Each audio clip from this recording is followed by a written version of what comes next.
If you are in your 20s, this video is for you. मैंने सुना है काफी लोगों को बोलते हुए कि 20s are the best year of your life. उसे enjoy करो जितना कर सकते हो. Because this decade of your life is portrayed as the time of freedom, excitement and exploration. However, यही time है जब अपन सबसे ज्यादा confused, uncertain और anxiety से भरे हुए होते हैं. अब some people get success in their early 20s, whereas कुछ लोगों को काफी time लग जाता है. But I personally believe सबको अपनी मेहनत और लक के हिसाब से कुछ ना कुछ तो मिलता ही है. अब मुझे लगता है कि in your 20s find what you love. वो मिलेगा ही. Keep seeking it. Make new hobbies. Meet new people. Travel. मतलब अपने आप को अपने comfort zone से बाहर निकालना ही पड़ेगा in order to find what you truly love. क्योंकि अपने comfort zone में होते हैं तो सब कुछ ही अच्छा लगता है. But अगर कुछ extraordinary करना है तो अपने comfort zone से बाहर ही जाना पड़ेगा. अब doing all of this is out of my comfort zone. मेरे घर वालों से या मेरे स्कूल के दोस्तों से पूछो कि how introvert I am तो they will tell you. क्योंकि I am doing all of this because I know this will help me and my brand in the long run. I am documenting जो भी मैं कुछ कर रहा हूँ, कहीं घूमने जा रहा हूँ, कुछ आइडियाज आ रहे हैं, कुछ क्रिएटिविटी आ रही है तो आई एम डॉक्यूमेंटिंग इट क्योंकि it will help in the long run. वो जरूर हेल्प करेगा. अब mainly there are two reasons why I am doing all this. Everything is documented. अब 5 साल 10 साल 15 साल 20 साल बाद मैं देख सकता हूँ कि मेरा उस टाइम माइंडसेट क्या था, मैं क्या कर रहा था. Now I will give you a perspective कि why you should also record what you are doing. मतलब डे टू डे लाइफ में नहीं, वो तो बोरिंग हो जाता है, बट कुछ भी एक्साइटेड कुछ भी मस्त चीज कर रहे हो तो वो जरूर रिकॉर्ड करो. क्योंकि इमेजिन मतलब अपने दादा परदादा या उस टाइम की कोई ब्लैक एंड व्हाइट फोटो भी मिल जाती है तो how happy we get and we start thinking कि भाई उस टाइम क्या लाइफ थी, उस टाइम किस तरीके से लोग रहते थे, क्या क्या था. यू वांट टू नो ना कि 1947 में आज़ादी के टाइम कैसे क्या सोच रहे थे. तो now we have the device जिससे अपन सब कुछ फिल्म कर सकते हैं. We have YouTube and everything जिस पे अपन अपलोड कर सकते हैं और कभी भी कहीं भी कोई भी देख सकता है. तो व्हाई नॉट यूटिलाइज इट. पहले कैमरा से फोटो लेना बहुत बड़ी डील थी क्योंकि वो कैमराज ही नहीं होते थे, हर किसी के पास एक्सेस नहीं होती थी. अब now that you have access to it तो रिकॉर्ड, स्टार्ट डॉक्यूमेंटिंग इट. अब अपने बच्चे, grand kids, great grand kids वो सब देख पाएंगे कि how you were. And I believe this is how legacy is built कि लोगों को पता ही नहीं चलेगा तुम क्या कर रहे हो, कैसे कर रहे हो, कब कर रहे हो. तो then how will they appreciate it or even criticize it. So this is one of the reason why I have started documenting most of the things I'm doing with the brand or in my personal life as well. उसके अलावा the second point is ये मेरे को confidence देता है क्योंकि this is way out of my comfort zone.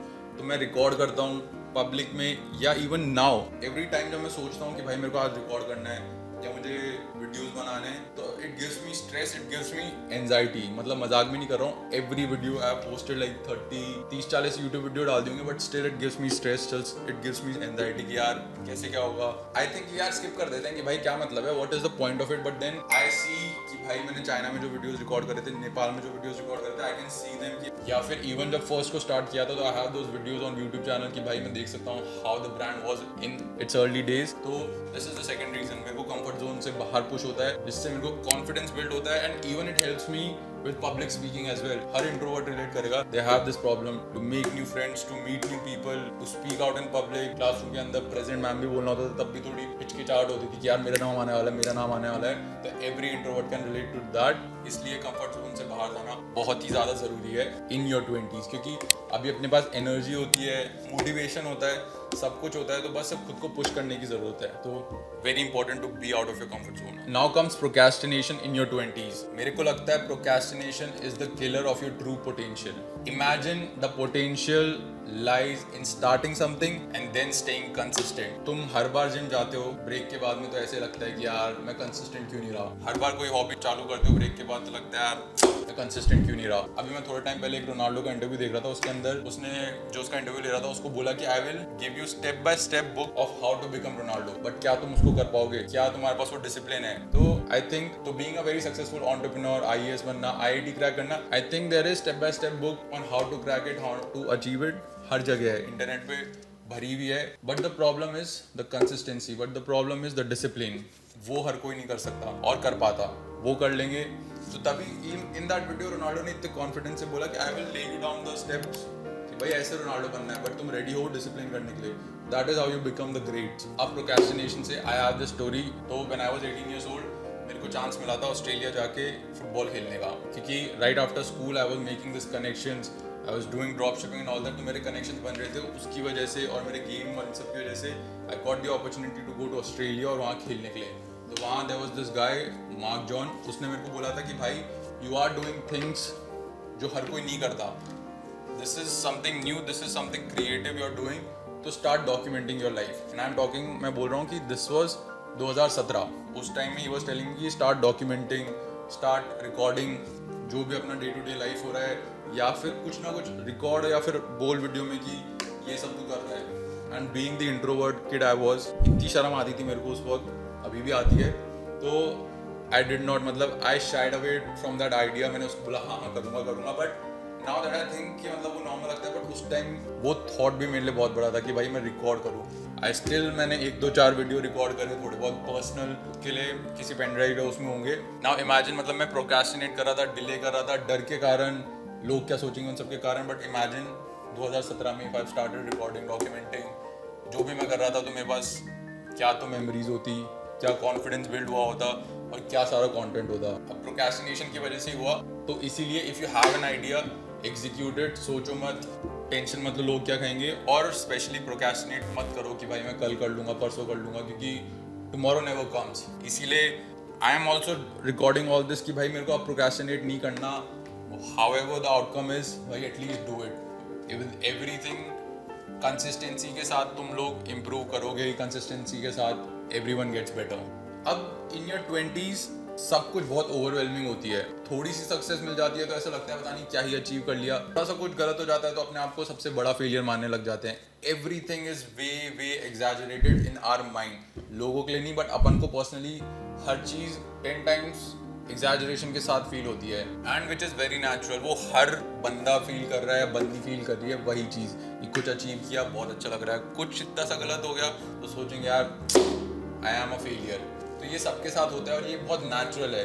और I think with each passing year अपन पीछे देखते हैं कि यार मैं इस चीज़ के लिए टेंशन कर रहा था, मैं ये गलत हो गई तो मैं अपने आप को फेलियर मान रहा था। तो it happens, it with time, with experience अपन इस चीज़ को भी ईजिली ओवरकम कर लेते हैं। तो इन योर 20s छोटी छोटी चीज़ों को लेके मत बैठो। तो तुम जब 26 के होगे तुम सोचोगे यार 21 में मैं इतनी छोटी सी बात को लेकर टेंशन ले रहा था। Similarly now you talk to your parents या किसी भी एल्डर से, वो बोलेंगे, उनको अपनी प्रॉब्लम बताओगे तो बोलेंगे यार ये तो बहुत नॉर्मल सी चीज़ है, इस पर इतनी टेंशन मत करो। तो I think time heals everything. Stress नहीं लेने का, और स्ट्रेस लेने का भी है बट इतना नहीं कि उससे तुम डीमोटिवेट हो जाओ। अब लोगों के कॉलेजेस ख़त्म होते हैं, जॉब्स लगने लग जाती है, and we start establishing ourselves as an independent adult. Responsibilities आने लग जाती है। कुछ लोग नौकरियों के लिए अपना घर छोड़ देते हैं, कुछ धंधा बनाने में लग जाते हैं, और हर कोई किसी ना किसी रेस के अंदर लग ही जाता है। अब इन्हीं सब के बीच लड़ाई होती है अपने अंदर की कि who are we as an individual, हमारे एम्बिशंस क्या है, हमारे गोल्स क्या है, what makes us happy, what makes us sad. अब कुछ होते हैं लकी जिनको पता चल जाता है what they want to excel in, what their likes and dislikes are, whereas कुछ लोगों को बहुत ज़्यादा टाइम लग जाता है पता करने में कि what they like, what they dislike, उनको अपना करियर किस चीज़ में बनाना है, विच इज़ नेचुरल। अब उसकी वजह से, क्योंकि अब अपने पास इंटरनेट है, तो पहले तो क्या है, अगल बगल में कंपैरिजन होता था, स्कूल में कंपैरिजन होता था। अब you have the entire internet, entire world to compare yourself with. अपन देखते हैं कि यार वो इतना सक्सेसफुल हो गया इस एज में, वो इतना पैसा कमा रहा है, ये कर रहा है, वो कर रहा है। डीमोटिवेट सबको करता है वो, एंजाइटी सबको देता है। अब उनसे कंपेयर करो, विच इज़ गुड कि हाँ यार वो ये कर रहा है तो मैं भी कर सकता हूँ, but then don't demotivate yourself. या फिर इतना स्ट्रेस मत ले लो कि यार मैंने तो कुछ किया ही नहीं, क्योंकि सबकी जर्नी, सबके एडवांटेजेस, सबके डिसएडवांटेजेस, सबके अलग अलग हैं लाइफ में, तो आउटकम भी अलग होगा। सब एक ही टाइम पे सक्सेसफुल नहीं हो सकते, और एक ही तरीके से भी नहीं। I talk about my self कि मैं भी स्टार्टिंग में बहुत ज़्यादा कंपेयर करता था कि यार if any one of my age is doing बहुत ही कुछ बढ़िया या कुछ खतरनाक चीज़ बना ली या कर दी, तो I also used to be like यार ये मैं क्यों नहीं हूँ। विच इज़ गुड कि भाई it gives you that motivation, but उसको हावी मत होने दो खुद पे कि यार खुद स्ट्रेस में आ जाए कि भाई नॉट गुड। तो comparison is good, it gives you that motivation, it gives you that zeal कि मैं भी कर सकता हूँ, बट उसको हावी नहीं होने देना कि यार मेरा तो कुछ हुआ ही नहीं और ऐसा ही सब। तो सोसाइटी की तो एक्सपेक्टेशन बढ़ती जाती है, और अब क्योंकि इंटरनेट है तो उसकी वजह से और ज़्यादा बढ़ती जा रही है, तो स्ट्रेस, टेंशन, एंजाइटी ये सब भी बढ़ेगा, बट उसको मैनेज भी करना पड़ेगा, और अपन को ही करना पड़ेगा, कोई नहीं आएगा हेल्प करने के लिए। तो अपन को पर्सनली वो सब को मैनेज करके अपनी रेस लड़नी होगी। And I believe time heals everything, तो विद टाइम चीज़ें होती हैं सही। अब I also believe with our generation, या फिर this entire time everyone is very self isolated because of this device, because of internet, क्योंकि अब एंटरटेनमेंट सोर्सेज बहुत ज़्यादा हैं, लोग अपनी फीलिंग ऑनलाइन ही नरेट करते हैं।